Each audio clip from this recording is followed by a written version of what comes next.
Assalamualaikum warahmatullahi wabarakatuh. Pada pertemuan ketiga ini kita melanjutkan pembicaraan kita tentang Durun Nafis pada bab 2 Tauhidul Af'al. Pada yang pertemuan yang kedua telah kita bicarakan tentang Tauhidul Af'al, masih ada sedikit, jadi kita lanjutkan dulu. Jadi yang namanya Tauhidul Af'al itu adalah keesaan perbuatan Allah, meskipun kita juga berbuat, tapi perbuatan kita adalah atas kekuasaan atau kehendak Allah. Kemarin telah disinggung juga bahwa kita ini makhluk, Allah itu khalik. Ibarat di dunia perwayangan, kita ini wayang, Allah itu dalamnya. Wayang tidak akan bisa bergerak kalau dalang tidak memainkan. Kemana dalang menggerakkan, ke situlah wayang itu bergerak. Kalau ke kanan, kalau ke kiri, kalau ke samping. Jadi ada pengendali. Jadi ada pengendali dari wayang itu, ia dalang. Kemarin sudah disinggung itu. Kita lanjutkan. Juga kemarin disinggung bahwa kita ini sebenarnya la haula wala quwata illa billahil azim. Kita ini tidak berdaya upaya, tidak ada daya upaya, tidak mempunyai daya upaya, melainkan kehendak Allah, melainkan izin Allah yang maha agung. Itu kan betul.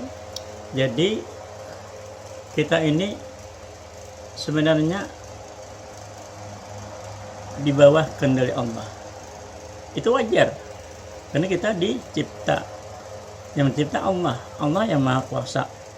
Semua kehidupan kita ini adalah dalam genggaman Allah. Kita tidak bisa berpisah, tidak bisa melepaskan itu, karena Dia yang maha kuasa, Dia pencipta, Dia yang menciptakan kita. Kalau ada orang yang lebih hebat daripada Allah, tidak mungkin. Dajjal pun nanti manusia yang paling hebat, yang paling fasik, kafir, juga akan kalah nanti itu kan. Itu bahkan kekuasaan Allah juga nanti. Kita sudah dikatakan bahwa kita ini lemah, tidak ada punya daya upaya, melainkan Allah yang memberikan keberdayaan kita, Allah memberikan keperkasaan kita. Itu. Karena itulah kita hidup di dunia ini jangan melupakan sedikit pun apapun yang kita lakukan, jangan melupakan itu bahwa Allah yang berperan, Allah yang menggerakkan kita. Dan juga kita jangan lupa, kita kan belajar ilmu tauhid sudah, jangan lupa tentang sifat Allah, kudrat, iradat, ilmu, hayat, sama, basar, alam. Yang 7 ini, ingat yang 7 ini, kudrat, Allah itu kuasa. Kekuasaan Allah tidak sama dengan kekuasaan kita. Kekuasaan Allah itu tak terbatas, sedang kekuasaan kita terbatas. Kemampuan kita untuk melakukan sesuatu, misalnya mengangkat barang, kita paling bisa 50 kilo misalnya itu kan. Karena menurut itu kan, kalau berat badan kita 50, kita paling bisa 50 jam angkat itu kan. Nah, kekuasaan kita terbatas karena Allah dan kudratnya itu tidak tak terbatas, artinya kekuasaannya luas.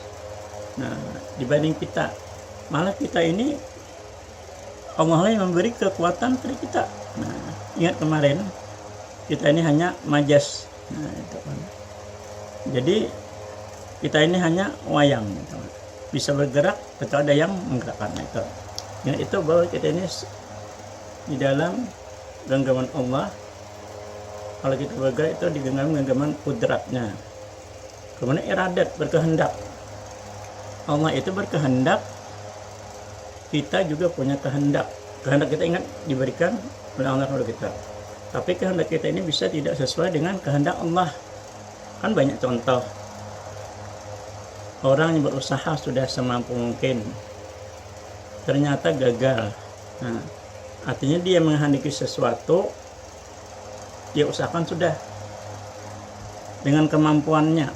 Ternyata Allah tidak menghendaki kalau dia itu sukses di bidang itu, hanya gagal. Nah, kita sadar bahwa kegagalan kita itu adalah atas kehendak Allah Subhanahu wa Ta'ala. Artinya mungkin kalau yang kita tuju itu sukses, mungkin ada nanti masalahnya bagi kita. Mungkin kita tidak mampu nanti mengemban tugas itu. Misalnya kita ingin jadi bupati, misal saja. Kita sudah berusaha macam-macam ke sana, berusaha supaya orang bisa mencoblos nama kita, berusaha supaya orang semuanya simpati kepada kita. Sudah kita lakukan berbagai macam-macam usaha, ternyata gagal. Ternyata orang yang tidak terkenal yang naik misalnya, itu misal saja. Nah, itu artinya Allah itu tidak menghendaki kita jadi bupati. Mungkin kalau kita jadi bupati, mungkin daerah semakin semerawut, mungkin daerah semakin income-nya berkurang, mungkin itu kan, karena Allah lebih tahu. Nah, karena itu kehendak kita ini bisa gagal. Kalau kehendak Allah tidak bisa. Nah, hanya dengan mengatakan kun, jadi makalah jadi sesuatu. Nah, jadi itu dua sudah. Ilmu Allah itu kan maha luas, bagaikan setetes air di lautan. Kita diberi Allah sedikit ini saja ilmu kita. Orang yang paling alim, yang paling usia sedikit saja, apalagi kita orang yang tidak alim, semakin sedikit, mungkin kurang dari setetes air itu. Nah, tapi alhamdulillah kita diberi ilmu oleh Allah. Ilmu Allah itu juga maha luas, tidak terbatas, sedang kita terbatas. Ilmu kita dapat dengan usaha. Kita menuntut ilmu kalau oleh sekolah umum, dari sekolah dasar, sekolah menengah pertama, menengah atas, kuliah, sampai misalnya ke S3 misalnya itu kan. Nah, secara umum sudah pintar, tapi kan tidak sama dengan kepintaran Allah itu kan. Nah, itu kita syukur diberi ilmu. Dengan ilmu itu kita bisa berjalan, karena ilmu itu nurun. Al ilmu nurun wal jahlu zalamun. Ilmu itu cahaya dan jahil terbunuh itu adalah gelap. Jadi dengan berilmu kita bisa melangkah ke jalan yang lurus. Kita melihat bahwa itu ada lubang, itu ada ranjau, itu ada halangan. Nah, misalnya jalan ditutup, kita melihat karena adanya ilmu, karena adanya cahaya tadi kan. Nah, cahaya batin kita, mata hati kita melihat mana yang benar, mana yang salah. Itulah berkat ilmu, meskipun sedikit ilmu yang diberikan oleh Allah kepada kita. Seandainya kita tidak menuntut ilmu, maka gelaplah hidup kita. Gelap hidup kita berjalan di tengah malam yang kelam, misalnya hitam. Kemungkinan kita berjalan perlahan, itu pun terkadang bisa ketabrak tiang listrik, itu bisa kaki tercoblos ke lubang kalau jalannya berlubang-lubang. Nah, begitulah ini ibaratnya dalam hidup ini. Alhamdulillah ilmu Allah memberikan ilmu kepada kita, meskipun sedikit, tapi bagi kita cukup untuk menjalani hidup dengan ke jalan yang lurus. Nah, kemudian hayat Allah dengan hayat kita beda kan? Nah, hayat kita terbatas, usia misalnya 60 tahun, 70 tahun. Kalau sampai waktunya akan diambil Allah. Hayat kita akan diambil oleh Allah. Karena kita cuma diberikan pinjaman oleh Allah. Allah memberikan pinjaman kepada kita. Apakah kita mampu menggunakan pinjaman itu, kehidupan kita itu dengan baik atau tidak? Jadi kehidupan kita itu terbatas. Karena itu kehidupan yang terbatas ini kita harus menyiapkan bekal untuk menghadap Rabbul Jalil nanti. Apakah kita menghadap dengan membawa keharuman, banyak amal, taat segala perintahnya, menjauhi larangannya, atau kita datang dengan membawa bau busuk yang kita dikembalikan ke bumi kalau menghadap Allah nanti kalau sudah meninggal itu kan. Nah, jadi kita isi kehidupan kita yang singkat dengan amal-amal kebaikan. Sebagai bukti kita itu taat kepada perintah Allah. Kemudian sama, Allah itu maha mendengar. Pendengaran Allah itu tidak sama dengan kita. Karena Allah itu laisa kamitslihi syai'un. Atau innallaha sami'un alim. Sesungguhnya Allah itu maha mendengar. Dia maha mengetahui. Pendengaran kita lewat alat, dua telinga. Telinga ini bisa juga tidak mendengar lantaran orang mendapatkan berteriak di samping telinga kita, mau telinga kita terasa peka, tidak mendengar. Atau sesuatu masuk ke dalam telinga kita sehingga berbunyi krok krok krok krok, tidak mendengar apa yang dibicarakan orang lain. Nah, di sana letak keterbatasan pendengaran kita. Nah, kita ingat bahwa segala sesuatu itu Allah yang memberikan. Kemudian basar, penglihatan. Penglihatan Allah juga meliputi seluruh alam. Penglihatan kita terbatas. Kita yang di sebelah dinding saja tidak sampai 1 meter jaraknya tidak melihat. Kalau Allah jangankan itu, sejauh daripada itu, yang di dalam hati kita kelihatan. Bisikan kita didengar oleh Allah. Dan kalau yang sama atau yang besar ini penglihatan Allah. Semut hitam di tengah malam yang hitam, di dalam batu yang hitam, Allah melihat. Kalau kita tidak, meskipun di semut itu dalam batu yang hitam kita cari lampu juga kita tetap tidak melihat karena penglihatan kita terbatas. Nah, kita harus sadar ke sana. Apapun yang kita lakukan, alam atau pembicaraan Allah tidak bersusun, tidak berkalimat. Nah, pembicaraan kita bersusun dari huruf, kata, kalimat. Nah, itu kan, itu hanya itu bersusun. Kalau tidak bersusun, orang tidak mengerti apa yang kita bicarakan. Itu pun terkadang yang sudah kita susun orang tidak mengerti karena kita terlalu cepat mengucapkannya, atau lidah kita ini semacam keluh. Nah, itu kalau Allah tidak, itu kan. Jadi apa yang diberikan Allah sedikit itu kan. Nah, kepada kita itu tetap kita syukuri, tetap ingat kepada yang memberikan. Nah, karena itu tadi supaya iktikad kita jangan terjerumus ke iktikad lain seperti Qadariyah atau Jabariyah, kita Ahlus Sunnah wal Jamaah. Kalau Qadariyah itu aku semuanya. Nah, karena oleh cipta Allah, kata mereka, Allah memberikan kekuasaan kepada kita, maka apa yang kita lakukan ini aku, di dalamnya juga aku, jadi luar dalam aku, lahir batin aku. Akhirnya Allah tidak diakuinya. Nah, itu Qadariyah.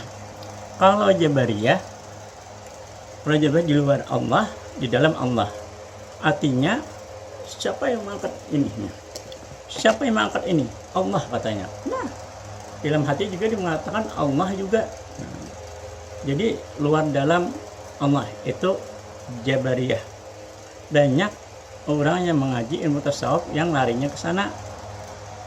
Nah, pernah terjadi di tempat saya sudah lama itu. Jadi orang mengaji ilmu tasawuf larinya ke Jabariyah. Dia mengaku dia ini Allah atau Tuhan. Jadi lahir batinnya Tuhan. Kalau dia tidak tahu ini dicubit rasa sakit. Nah itu berarti yang merasa kita kan. Tapi kan sudah itu pada suatu hari dia memanjat pohon. Setelah memanjat pohon jatuh. Nah, mungkin Allah memberikan pelajaran kepada dia itu. Nah, setelah jatuh dia merasa sakit. Kata orang, Tuhan jatuh. Tidak aja. Bukan Tuhan yang jatuh, aku juga yang jatuh. Karena dia merasa. Nah dari sana dia sadar bahwa dia itu bukan Allah. Fir'aun mengaku Allah, mati juga di Laut Merah. Nah itu kan. Kalau Tuhan itu tidak pernah mati. Gitu kan. Kalau yang mati itu bukan Tuhan, sama dengan makhluk. Gitu kan. Gitu. Nah itulah. Jadi kita berada di tengah-tengah. Di tengah-tengah yang melakukan ini memang saya mesti mengangkat ini. Tapi yang memberikan kekuasaan untuk mengangkat ini di dalam hati itu adalah Allah. Kita makan, kita yang menyuap, kita yang merasa mengunyah. Nah, tapi yang memberikan kekuasaan untuk menelan segala itu Allah. Memberikan kenyang itu Allah, bukan kita. Kita berobat, sembuh. Bukan lantaran obat itu, tetapi lantaran kehendak Allah. Banyak yang orang berobat tidak sembuh-sembuh. Karena Allah menghendaki tidak sembuh, gitu kan. Nah, seperti itu. Jadi supaya kita jangan durhaka kepada Allah, supaya kita beradab.